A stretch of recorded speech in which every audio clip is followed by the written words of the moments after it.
All right, guys, we're back out here at lot 20, and just like I said, we'd update you as we go, and kind of I'll show you around here of what we got going on. It has been raining a lot, so we're a little bit behind, but we're doing really well. You can see that we have a concrete slab here, and you can see all the rebar and stuff. That basically the concrete block will go over that to reinforce the block, and you'll see here later how much reinforcement goes into all this block. It's crazy. But anyway, there's the garage. You can see the step down there, and you'll see the beautiful view that we're going to have here.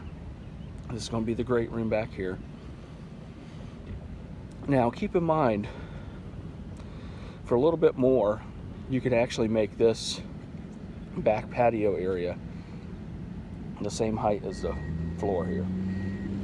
And then that way you can tile it, and it will look more like a indoor-outdoor space.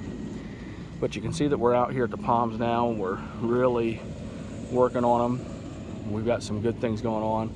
It's a good-sized property also. This one is 55 across, if I remember correctly. We got number 19 going up. That's also a model. And as you can see, this kind of shows you a little bit better. Plenty of room for a pool back here.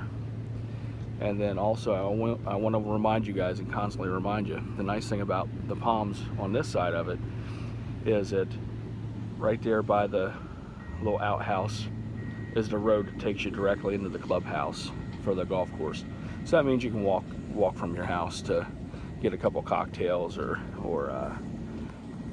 some dinner. So let me know what you guys think, and I'll be uploading more and more videos. Thank you. Bye.